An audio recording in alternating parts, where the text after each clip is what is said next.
तो hello everyone, आज हम बात करने वाले हैं बेहद ही महत्वपूर्ण न्यूज़ की। भारत में पहली बार 52% खेतों पे इरिगेशन होगा। जैसा कि आप जानते हैं कि इरिगेशन का अर्थ होता है खेतों में आर्टिफिशियली तरीके से वाटर की सप्लाई करना, और अगर जो नेचुरल हो रहा है सो वो नेचुरल में आपके रेनफॉल आ जाएंगे। सो रेनफॉल पे ही पहले डिपेंडेंसी ज़्यादा थी, लेकिन आज की जो न्यूज़ है आप देख के, और हमारे किसानों के लिए भी काफ़ी किसानों के लिए तो खुशखबरी की बात है ही, साथ ही साथ भारत के इकनॉमी में भी इसका एक अहम रोल होगा। जैसा कि आप न्यूज़ की कटिंग में देख पा रहे होंगे कि 52% कल्टीवेटेड लैंड पे इरिगेशन की फैसिलिटी पहली बार प्रोवाइड की जाएगी। और ये जो 52% है वो जो आंकड़ा है वो 73 मिलियन हेक्टेयर का है। सो यहाँ पे एक वर्ड लिखा है कि इन 2022 to 23 of the 141 million hectare of gross zone area of the country. So gross zone area से क्या मतलब है? लेट सपोज कि आपके पास 1 हेक्टेयर का एक फील्ड है। सो 1 हेक्टेयर के फील्ड में अगर आप इन अ होल ईयर आप 2-3 फसल लेते हो, जैसे कि रबी खरीफ या खरीफ रबी जायद, ऐसे एक क्रम में चलता है। पहले खरीफ का क्रॉप ले लिया, जैसे आपने राइस ले लिया, फिर उसके बाद आपने वीट ले लिया, और जायद में शायद कोई सब्ज़ी वगैरह आपने ले लिया हो। तो ये 3 बार में 3 उसी सेम एरिया पे आप जो फसल ले रहे हो, अगर मैं 1 हेक्टेयर की ही बात कर रहा हूँ कि पूरे एरिया में 1 हेक्टेयर पे आपने खेती किया, तो ये हो जाता है नेट जोन एरिया। और ग्रॉस जोन एरिया में क्या हुआ कि आपने उसी 1 हेक्टेयर को 3 बार यूज़ किया। इसका मतलब कि 1 हेक्टेयर पे आपने राइस लिया था, 1 हेक्टेयर पे वीट लिया, और 1 हेक्टेयर का ही यूज़ करके कोई अन्य सब्जी की क्रॉप्स आपने जायद में ले ली। सो यहाँ पे 3 हेक्टेयर का यूज़ आपने कर लिया। सो ग्रॉस जोन एरिया में वही क्या हो जाएगा, 3 हेक्टेयर पूरा आ जाएगा। सो अब हम इसके मेन पॉइंट पे आते हैं। यहाँ पे जो मेन समझने वाली बात है कि जो ये डाटा है, जो आप 52% का इंक्रीज़ देख रहे हैं, वो ऐसे ही नहीं हो गया है।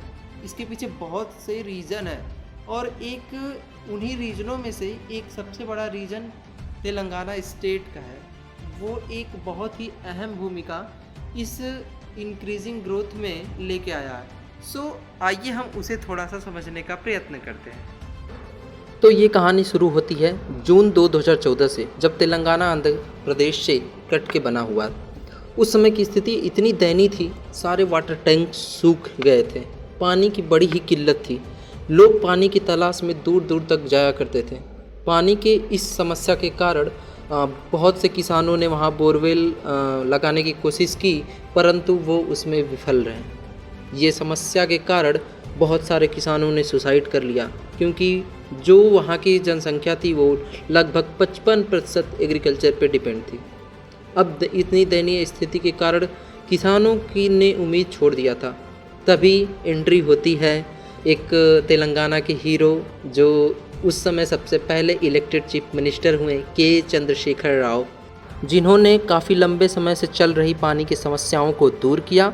साथ ही साथ ये एक चीफ आर्किटेक्ट के रूप में कालेश्वरम प्रोजेक्ट में अपनी एक अहम भूमिका निभाई। कालेश्वरम प्रोजेक्ट जो कि पूरे भारत में ऐसा पहला एक प्रोजेक्ट था, multi stage lift irrigation project, जो कि पूरे विश्व का सबसे बड़ा प्रोजेक्ट बनाया गया। साथ ही साथ इस प्रोजेक्ट में इतनी बारीकियों से अध्ययन किया गया था कि ग्रेविटेशनल फोर्स को बड़े ही आसान तरीक़ों से, या उसका एक शब्द में कह सकते हैं कि उसका जो यूज़ था वो इसमें दिखा। साथ ही साथ ये कैनाल्स और रिवर्स वायर का प्रयोग करते हुए सारे जो फार्मर्स हैं उनके खेतों तक पानी उपलब्ध कराया गया। इस प्रोजेक्ट के आने के बाद बहुत सारी समस्याएं सॉल्व हुई, और आज तेलंगाना काफ़ी हर एक कई क्षेत्रों में, जैसे कि आप बता सकते हैं कि राइस में सेकेंड नंबर पे आता है। सो ये सारी चीज़ें जो समस्याएं थीं वो के चंद्रशेखर राव की वजह से हम ये कह सकते थे कि ये एक बहुत बड़े जरिया थे जिनके माध्यम से ये सॉल्व हो पाई।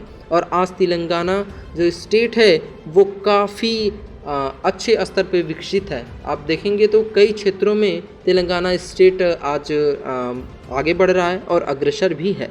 आप इसका अंदाज़ा लगा सकते हैं कि ये इस प्रोजेक्ट के माध्यम से ही या इस प्रोजेक्ट के बाद से जो ब्लू रेवोल्यूशन है वहाँ 50%, साथ साथ वाइट रेवोल्यूशन में 40%, पिंक रेवोल्यूशन 3 गुना और येलो रेवोल्यूशन में ऑयल पाम कल्टीवेशन 7 गुना बढ़ा है।